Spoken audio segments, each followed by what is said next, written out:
Hi friends, welcome back to Nisha cooking channel. ಎಲ್ಲರೂ ಹೇಗಿದ್ದೀರಾ? ಚೆನ್ನಾಗಿದ್ದೀರಾ ಅಂದ್ಕೊತಿದ್ದೀನಿ. ನಾನು ನೋಡ್ರಿ ನಿಮ್ಮ ಜೊತೆ ಇವತ್ತು ಸ್ನ್ಯಾಕ್ಸ್ ರೆಸಿಪಿನ ಮಾಡಿ ತೋರಿಸ್ತಾ ಇದ್ದೀನಿ. ನಮ್ಮ ಉತ್ತರ ಕರ್ನಾಟಕದ ಸ್ಪೆಷಲ್ ಅವಲಕ್ಕಿ ಚೂಡ ಹೇಗೆ ಮಾಡೋದು ಅಂತ ನೋಡ್ಕೊಳ್ರಿ, ಅಥವಾ ಪೇಪರ್ ಅವಲಕ್ಕಿ ಅಂತ ಹೇಳ್ತೀವಿ. ಸೂಪರ್ ಟೇಸ್ಟಿಯಾದಂತಹ ಟೀ ಟೈಮ್ ಜೊತೆ ಒಳ್ಳೆ ಸ್ನ್ಯಾಕ್ಸು. ಇದನ್ನು ಮಾಡಿಕೊಂಡು ತಿಂದು ನೋಡ್ರಿ. ನೀವು ಎಲ್ಲಿಗಾದರೂ ಹೊರಗಡೆ ಟೂರ್ಗೆ ಹೋಗಬೇಕಾದ್ರೂ ಸಹಿತ ಈ ರೀತಿ ನೀವು ಮಾಡಿಕೊಂಡು ತೊಗೊಂಡೋದ್ರೆ ಕ್ರಿಸ್ಪಿಯಾಗಿರುತ್ತೆ. ಆಮೇಲೆ ತಿನ್ನೋ ಕೂಡ ತುಂಬ ಚೆನ್ನಾಗಿರುತ್ತೆ ನೋಡಿರಿ. ಇಷ್ಟೊಂದು ಕ್ರಿಸ್ಪಿ ಹೇಗೆ ಮಾಡೋದು ಅಂತ ನೋಡ್ಕೊಳ್ರಿ. ಹಾಗಾದರೆ ಈ ವಿಡಿಯೋ ರೆಸಿಪಿ ಇಷ್ಟ ಅನಿಸಿದ್ರೆ ನಮ್ಮ ಚಾನಲ್ಗೆ ಸಬ್ಸ್ಕ್ರೈಬ್ ಮಾಡಿಕೊಡ್ರಿ, ಬೆಲ್ ಐಕನನ್ನು ಪ್ರೆಸ್ ಮಾಡಿ, ಹಾಗೆ ವಿಡಿಯೋನ ಸ್ಕಿಪ್ ಮಾಡದೆ ನೋಡಿ ಸಪೋರ್ಟ್ ಮಾಡಿ. ಇಲ್ಲಿ ನೋಡಿರಿ, ನಾನು ಅವಲಕ್ಕಿ ಮಾಡೋದಕ್ಕೆ ಫಸ್ಟು ನಾವು ಏನು ಮಾಡಬೇಕು ಅಂದರೆ, ಇಲ್ಲಿ ಅವಲಕ್ಕಿನ ತೊಗೋಬೇಕು, ಪೇಪರ್ ಅವಲಕ್ಕಿನ. ಇದನ್ನು ನಾವು ಸ್ವಲ್ಪ ಹೊತ್ತು ಬಿಸಿಲಿಗೆ ಇಟ್ಟು ತೊಗೊಂಬರಬೇಕು, ಯಾಕಂದರೆ ಸ್ವಲ್ಪ ಕ್ರಿಸ್ಪಿ ಆಗುತ್ತೆ ಅಂಥೇಳಿ, ಇಲ್ಲಾಂದರೆ ಮೆತ್ತಗಿರುತ್ತೆ ಇದು ಅವಲಕ್ಕಿ. ಹಾಗಾದರೆ ಇಲ್ಲಿ ಅವಲಕ್ಕಿ ಮಾಡೋದಕ್ಕೆ, ಚೂಡ ಮಾಡೋದಕ್ಕೆ ಏನೇನು ಬೇಕು ಅಂತ ನೋಡ್ಕೊಳ್ರಿ.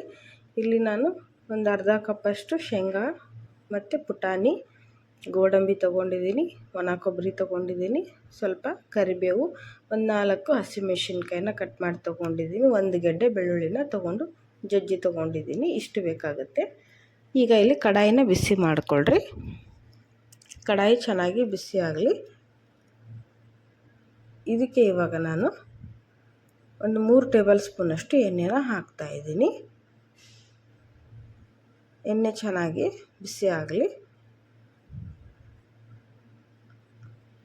ಈಗ ನಾವು ಸರಿಯಾಗಿ ಒಗ್ಗರಣೆನ ಮಾಡ್ಕೊಳ್ಳೋಣ. ಇಲ್ಲಿ ಎಣ್ಣೆ ಕಾದಿದೆ, ಇದಕ್ಕೆ ನಾನು ಶೇಂಗಾ ಬೀಜನ ಹಾಕ್ತಾಯಿದ್ದೀನಿ. ನಿಮಗೆ ಎಷ್ಟು ಬೇಕೋ ಅಷ್ಟು ಹಾಕಿ. ನಾನು ಇಲ್ಲಿ ಇವತ್ತು ಅರ್ಧ kg ಅವಲಕ್ಕಿಯಷ್ಟು ಮಾಡ್ತಾಯಿದ್ದೀನಿ. ನೋಡಿ, ಶೇಂಗಾ ಬೀಜ ಚೆನ್ನಾಗಿ ಕಡಕ್ಕಾಗಿ ಫ್ರೈ ಆಗಿ, ಶೇಂಗಾ ಬೀಜ ಎಷ್ಟು ಹಾಕಿದ್ರೆ ಒಣ ಕೊಬ್ಬರಿನ ಹಾಕಿ ತಿನ್ನೋಕೆ ಚೆನ್ನಾಗಿರುತ್ತೆ ಅದು ಕಡಕ್ಕಾಗಿ. ಇದನ್ನು ಕೆಂಪಗೆ ಫ್ರೈ ಮಾಡ್ಕೊ, ಬ್ರೌನ್ ಕಲರ್ ಬರೋವರೆಗೂ ಕೆಂಪಗೆ ಇದನ್ನು ಫ್ರೈ ಮಾಡ್ಕೋಬೇಕು. ಆಮೇಲೆ ಪುಟಾಣಿನ ಹಾಕ್ರಿ. ಪುಟಾಣಿನೂ ಸಹಿತ ಎಣ್ಣೆಯಲ್ಲಿ ಹಾಕಿ ಚೆನ್ನಾಗಿ ಫ್ರೈ ಮಾಡಿಕೊಡ್ರಿ. ಅದು ಕೂಡ ಕ್ರಂಚಿಯಾಗಿ ಚೆನ್ನಾಗಿ ಬರುತ್ತೆ, ಕ್ರಿಸ್ಪಿಯಾಗಿ. ಈಗ ಇವೆಲ್ಲ 3 ಐಟಮ್ಸನ್ನು ಚೆನ್ನಾಗಿ ಫಸ್ಟು ನಾವು ಕಡಕ್ಕಾಗಿ ಫ್ರೈ ಮಾಡ್ಕೋಬೇಕು, ಆವಾಗ ತಿನ್ನೋಕೆ ಚೆನ್ನಾಗಿರುತ್ತೆ ನೋಡಿರಿ. ಇಲ್ಲ ಅಂದರೆ ಅದು ಹಸಿ ಬಿಸಿ ಇದ್ದರೆ ತಿನ್ನೋಕ್ಕೆ ಟೇಸ್ಟ್ ಅನಿಸಲ್ಲ, ಅವಲಕ್ಕಿ ರುಚಿ ಬರೋದಿಲ್ಲ. ಇದಕ್ಕೆ ನಾನೀಗ ಬೆಳ್ಳುಳ್ಳಿನ ಹಾಕ್ತಾಯಿದ್ದೀನಿ. ಬೆಳ್ಳುಳ್ಳಿ ಸಹಿತ ಎಣ್ಣೆಯಲ್ಲಿ ಚೆನ್ನಾಗಿ ಫ್ರೈ ಆಗಬೇಕು, ಆವಾಗಲೇ ಅದರದ್ದು ಟೇಸ್ಟು ಘಮ ಬರುತ್ತೆ, ಆವಾಗ ಅದಕ್ಕೆ ಚೆನ್ನಾಗಿ. ಈಗ ಅದಕ್ಕೆ ಹಸಿಮೆಣಸಿನ್ಕಾಯಿ ಹಾಕ್ತಾಯಿದ್ದೀನಿ, ಕಟ್ ಮಾಡಿದಂಥದ್ದು. ಇದನ್ನೆಲ್ಲ ಚೆನ್ನಾಗಿ ನಾವು ಎಣ್ಣೆಯಲ್ಲಿ ಕಡಕ್ಕಾಗಿ ಫ್ರೈ ಮಾಡ್ಕೋಬೇಕು. ಈ ಹಸಿಮೆಣಸಿನ್ಕಾಯಿ ಏನಿದೆ ನೋಡ್ರಿ, ಅದೆಲ್ಲ ಹಸಿ ಅಂಶ ಎಲ್ಲ ಹೋಗಬೇಕು, ಫುಲ್ಲು ಡ್ರೈ ಆಗಬೇಕು. ಅಲ್ಲಿವರೆಗೂ ನೀವು ಲೋ ಫ್ಲೇಮ್ ಇಟ್ಕೊಂಡು ಚೆನ್ನಾಗಿ ಇದನ್ನು ಫ್ರೈ ಮಾಡಿಕೊಡ್ರಿ. ಆದರೆ ಈ ಥರ ಮಿಕ್ಸ್ ಮಾಡ್ತಾ ಫ್ರೈ ಮಾಡಿರಿ, ಅಂದರೆ ಈಕ್ವಲಾಗಿ ಚೆನ್ನಾಗಿ ಫ್ರೈ ಆಗುತ್ತೆ. ನೀವು ಕೈ ಬಿಟ್ಟುಬಿಟ್ರೆ ಹೊತ್ತೋಗ್ಬಿಡುತ್ತೆ ಶೇಂಗಾ, ಅದೆಲ್ಲ ಚೆನ್ನಾಗಿ ಫ್ರೈ ಆಗೋದಿಲ್ಲ. ಸ್ವಲ್ಪ ಸೌಟ್ ಕೈ ಆಡಿಸ್ತಾ ಫ್ರೈ ಮಾಡಿಕೊಡ್ರಿ. ಈಗ ಇದಕ್ಕೆ ಕರಿಬೇವು ಸೊಪ್ಪನ್ನು ಹಾಕ್ತಾಯಿದ್ದೀನಿ ನಾನು. ಕರಿಬೇವು ಕೂಡ ಅಷ್ಟೇ ಒಳ್ಳೆ ಫ್ಲೇವರ್ ಕೊಡುತ್ತೆ, ಇದಕ್ಕೆ ತುಂಬ ಚೆನ್ನಾಗಿರುತ್ತೆ ಟೇಸ್ಟು ಅದ್ರ ಜೊತೆ ತಿನ್ನೋಕ್ಕೆ. ಇದನ್ನೆಲ್ಲ ನಾವು ಹೈ ಫ್ಲೇಮಲ್ಲಿ ಇಟ್ಕೊಂಡು ಮಾಡಿದ್ರೆ ಒಗ್ಗರಣೆ ಚೆನ್ನಾಗಿ ಬರೋದಿಲ್ಲ. ಹಾಗಾಗಿ ಸ್ವಲ್ಪ ಲೋ ಫ್ಲೇಮ್ ಇಟ್ಕೊಂಡು ಚೆನ್ನಾಗಿ ಫ್ರೈ ಮಾಡಿಕೊಡ್ರಿ. ಈಗ ಇದಕ್ಕೆ ಗೋಡಂಬಿನ ಹಾಕ್ತಾಯಿದ್ದೀನಿ. ಗೋಡಂಬಿ ಏಕೆ ಲಾಸ್ಟಲ್ಲಿ ಹಾಕ್ತಾಯಿದ್ದೀನಿ ಅಂದರೆ, ಅದು ಅದ್ರ ಜೊತೆನೇ ನಾವೆಲ್ಲದ್ರ ಜೊತೆ ಹಾಕ್ಬಿಟ್ರೆ ಫಸ್ಟಲ್ಲೇ ಅದು ಹೊತ್ತೋಗ್ಬಿಡುತ್ತೆ ಬೇಗ. ಹಂಗಾಗಿ ಸ್ವಲ್ಪ ಈ ಥರ ಮಧ್ಯದಲ್ಲಿ ಹಾಕ್ರಿ, ಆವಾಗ ಚೆನ್ನಾಗಿ ಅದು ಫ್ರೈ ಆಗುತ್ತೆ. ಪೂರ ಹೊತ್ತೋದ್ರೆ ತಿನ್ನೋಕ್ಕೆ ಚೆನ್ನಾಗಿರೋದಿಲ್ಲ ಅದು. ಈಗ ನೋಡಿರಿ, ಈ ಥರ ಎಲ್ಲದು ಚೆನ್ನಾಗಿ ಕೆಂಪಿಗೆ ಫ್ರೈ ಮಾಡಿಕೊಳ್ರಿ. 1-2 ನಿಮಿಷ ಫ್ರೈ ಮಾಡಿರಿ, ಆಗುತ್ತೆ. ಇದಕ್ಕೆ ಇವಾಗ ರುಚಿಗೆ ತಕ್ಕಷ್ಟು ಉಪ್ಪನ್ನು ಹಾಕ್ತಾಯಿದ್ದೀನಿ ನಾನು. ಉಪ್ಪು ನೋಡಿ ಹಾಕ್ಕೊಡ್ರಿ, ಯಾಕಂದರೆ ಕಡಿಮೆ ಬಿದ್ದರೆ ಮೇಲೆ ಹಾಕ್ಬೋದು ಮತ್ತೆ. ಈಗ ಇದಕ್ಕೆ ಅರ್ಧ ಸ್ಪೂನಷ್ಟು ಅರಿಶಿನ ಪುಡಿನ ಹಾಕ್ತಾಯಿದ್ದೀನಿ ನಾನು. ಅರಿಶಿನ ಪುಡಿ ಹಾಕಿದ್ನ ನೋಡ್ರಿ, ಒಳ್ಳೆ ಕಲರ್ ಬರುತ್ತೆ, ಇದಕ್ಕೆ ತುಂಬ ಚೆನ್ನಾಗಿ ರೆಡಿ ಆಗುತ್ತೆ ಚೂಡ. ಈಗ ನೋಡಿರಿ, ಚೆನ್ನಾಗಿ ಇದನ್ನು ಅರಿಶಿನ ಒಗ್ಗರಣೆಗೆಲ್ಲ ಚೆನ್ನಾಗಿ ಮಿಕ್ಸ್ ಮಾಡಿಕೊಂಡು ಫ್ಲೇಮನ್ನು ಆಫ್ ಮಾಡಿ. ಈಗ ನಾವು ಇದಕ್ಕೆ ಅವಲಕ್ಕಿನ ಹಾಕೋಣ. ನೋಡಿ, ಎಲ್ಲ ಒಗ್ಗರಣೆ ಚೆನ್ನಾಗಿ ಫ್ರೈ ಆದಮೇಲೆ ನಾವು ಫಸ್ಟು ಅವಲಕ್ಕಿ ಏನು ಬಿಸಿಲಿಗೆ ಇಟ್ಟು ಒಣಗಿಸಿದ್ವಿ ಅದನ್ನು ತೊಗೊಂಬಂದು ಈಗ ಇದನ್ನು ಕಲಿಸ್ಕೊಡ್ರಿ. ಅಕಸ್ಮಾತ್ ಬಿಸಿಲಿಗೆ ಇಡೋಕ್ಕಾಗಲಿಲ್ಲ, ಬಿಸಿಲು ಇರಲಿಲ್ಲ ಅಂದರೆ ನೀವು ಇದನ್ನು ಈ ಥರ ಚೆನ್ನಾಗಿ ಒಗ್ಗರಣೆಗೆ ಮಿಕ್ಸ್ ಮಾಡಿ, ಆಮೇಲೆ ಒಂದು 2-3 ನಿಮಿಷ ಆದರೂ ನೀವು ಇದನ್ನು ಹೀಗೆ ಲೋ ಫ್ಲೇಮ್ ಇಟ್ಕೊಂಡು ಗ್ಯಾಸ್ ಮೇಲೆ ಸ್ವಲ್ಪ ಹೊತ್ತು ಚೆನ್ನಾಗಿ ಮಿಕ್ಸ್ ಮಾಡಿ ಫ್ರೈ ಮಾಡಿದ್ರೆ ಅದೇ ಕಡಕ್ಕಾಗುತ್ತೆ ನೋಡಿರಿ. ಆದರೆ ಹೈ ಫ್ಲೇಮಲ್ಲಿಟ್ಟು ಬಿಸಿ ಮಾಡೋಕ್ಕೆ ಹೋಗಬಾರ್ದು, ಲೋ ಫ್ಲೇಮ್ ಇಟ್ಕೊಂಡು ಬಿಸಿ ಮಾಡಿರಿ. ಈ ಥರ ಮಿಕ್ಸ್ ಮಾಡಿರಿ, ಆವಾಗ ಚೆನ್ನಾಗಿ ಬರುತ್ತೆ, ಖಡಕ್ಕಾಗಿ ಕ್ರಿಸ್ಪಿಯಾಗಿ ಬರುತ್ತೆ ನೋಡಿರಿ. ಈಗ ಇದು ಇನ್ನೊಂದು ಸ್ವಲ್ಪ ಚೆನ್ನಾಗಿ ಈ ಥರ ಮಿಕ್ಸ್ ಮಾಡಿರಿ. ಇದು ಬೇಗ ಮಿಕ್ಸ್ ಆಗೋದಿಲ್ಲ, 1-2 ನಿಮಿಷ ಈಗ ಚೆನ್ನಾಗಿ ಹಿಂಗೆ ಕಲಿಸ್ತಾ ಹೋದರೆ ಮಿಕ್ಸ್ ಆಗುತ್ತೆ. ಫಸ್ಟಿಗೆ ಕಲರ್ ಈ ಥರ ಕಾಣಿಸುತ್ತೆ, ಆಮೇಲೆ ಮಿಕ್ಸ್ ಮಾಡಿದ ಮೇಲೆ ಸ್ವಲ್ಪ ಬಿಟ್ಟ ಮೇಲೆ ಚೆನ್ನಾಗಿ ಕಲರ್ ಬರುತ್ತೆ ನೋಡಿರಿ ಅವಲಕ್ಕಿಗೆ.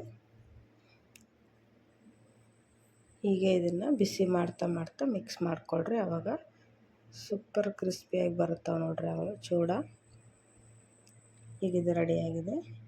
ಇಲ್ಲಿ ನೋಡಿರಿ ನಾನು ತೋರಿಸ್ತಾ ಇದ್ದೀನಿ ಕಲರ್ ಇವಾಗ ಹೇಗೆ ಚೇಂಜ್ ಆಗಿದೆ ಅಂಥೇಳಿ. ಈಗ ಇದಕ್ಕೆ ನಾನು ಇನ್ನೊಂದು ಐಟಮ್ಸ್ ಏನು ಹಾಕ್ತಾಯಿದ್ದೀನಿ ಅಂದರೆ ಸಕ್ಕರೆ ಪುಡಿ ಹಾಕ್ತಾಯಿದ್ದೀನಿ, ಒಂದು ಅರ್ಧ ಸ್ಪೂನಷ್ಟು. ಇದು ನಿಮ್ಗೆ ಇಷ್ಟ ಇದ್ದರೆ ಹಾಕಿ, ಇಲ್ಲ ಅಂದರೆ ಸ್ಕಿಪ್ ಮಾಡ್ಬೋದು. ನಾನಿಲ್ಲಿ ಸಕ್ಕರೆ ಪುಡಿ ಹಾಕಿನೇ ಮಾಡೋದು, ತುಂಬ ಚೆನ್ನಾಗಿರುತ್ತೆ ಟೇಸ್ಟು. ಇದೊಂದು ಎಕ್ಸ್ಟ್ರಾಡಿನರಿ ಟೇಸ್ಟ್ ಕೊಡುತ್ತೆ ಇದಕ್ಕೆ. ಉಪ್ಪು ಖಾರ ಸಿಹಿ ಇರುವಂತಹ ಅವಲಕ್ಕಿ ಚೂಡ ರೆಡಿಯಾಗುತ್ತೆ. ಈಗ ಇದನ್ನು ಚೆನ್ನಾಗಿ ಮಿಕ್ಸ್ ಮಾಡೋಣ. ನಾವು ಈ ಸಕ್ಕರೆನ ಲಾಸ್ಟಲ್ಲೇ ಹಾಕಬೇಕು, ಸ್ವಲ್ಪ ಅವಲಕ್ಕಿ ತಣ್ಣಗಾಗಿರಬೇಕು, ಆವಾಗಲೇ ಹಾಕಿರಿ. ನೀವು ಬಿಸಿ ಇದ್ದಾಗ ಹಾಕಕ್ಕೆ ಹೋಗಬೇಡ್ರಿ, ಸ್ವಲ್ಪ ಅಂಟಾಗ್ಬಿಡುತ್ತೆ. ಇದು ಸಕ್ಕರೆ ಒಂದೇ ಹತ್ತಿರ ಕೂಡ ಚಾನ್ಸ್ ಇರುತ್ತೆ. ನೀವು ಇದನ್ನು ಈ ಥರ ಕೈಲೇ ಚೆನ್ನಾಗಿ ಮಿಕ್ಸ್ ಮಾಡಿರಿ, ಆವಾಗ ಎಲ್ಲ ಕಡೆ ಸ್ಪ್ರೆಡ್ ಆಗುತ್ತೆ ನೋಡಿರಿ.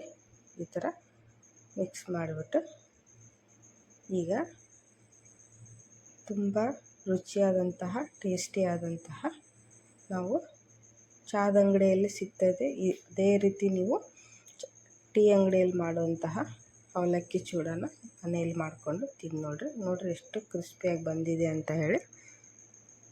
ತುಂಬ ಚೆನ್ನಾಗಿರುತ್ತೆ ನೋಡಿರಿ. ನಮ್ಮ ಉತ್ತರ ಕರ್ನಾಟಕದ ಸ್ಪೆಷಲ್ ಪೇಪರ್ ಅವಲಕ್ಕಿ ಚೂಡ ಇದೇ ರೀತಿ ನೀವು ಮನೆಯಲ್ಲೇ ಮಾಡ್ಕೊಂಡು ತಿಂದು ನೋಡಿರಿ, ಹೇಗೆ ಬಂತು ಅಂತ ತಿಳಿಸಿ. ನಾನು ಮಾಡುವಂತಹ ಎಲ್ಲ ಅಡುಗೆಗಳು ನಿಮಗೆ ಇಷ್ಟ ಅನಿಸಿದ್ರೆ ನಮ್ಮ ಚಾನಲ್ಗೆ ಸಬ್ಸ್ಕ್ರೈಬ್ ಮಾಡಿಕೊಳ್ರಿ. ಇನ್ನು ಯಾರು ಸಬ್ಸ್ಕ್ರೈಬ್ ಮಾಡ್ಕೊಳ್ಳದೆ ವಿಡಿಯೋ ನೋಡ್ಕೊತಾ ಇದ್ದೀರಾ, ದಯವಿಟ್ಟು ಚಾನಲ್ಗೆ ಸಬ್ಸ್ಕ್ರೈಬ್ ಮಾಡಿ ವಿಡಿಯೋ ನೋಡಿ ಸಪೋರ್ಟ್ ಮಾಡಿ. ಮತ್ತು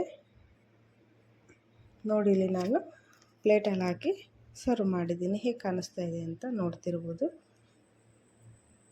ಈ ರೀತಿ ಶೇಂಗಾ ಬೀಜ ಮತ್ತು ಕೊಬ್ಬರಿ ಗೋಡಂಬಿ ಜೊತೆ ತಿಂತಾಯಿದ್ರೆ ಸೂಪರಾಗಿರುತ್ತೆ. ಚಾಯ್ ಜೊತೆ ನೀವು ಕೂಡ ಮಾಡ್ಕೊಂಡು ತಿಂದು ಟೇಸ್ಟ್ ಮಾಡಿ. ವಿಡಿಯೋಗೆ ಲೈಕ್ಸ್ ಮಾಡಿ, ಶೇರ್ ಮಾಡಿ, ಹೇಗಿತ್ತು ಅಂತ ಕಾಮೆಂಟ್ ಮಾಡಿ. ವಿಡಿಯೋ ನೋಡೋದಕ್ಕೆ ಧನ್ಯವಾದಗಳು. ಬಾಯ್.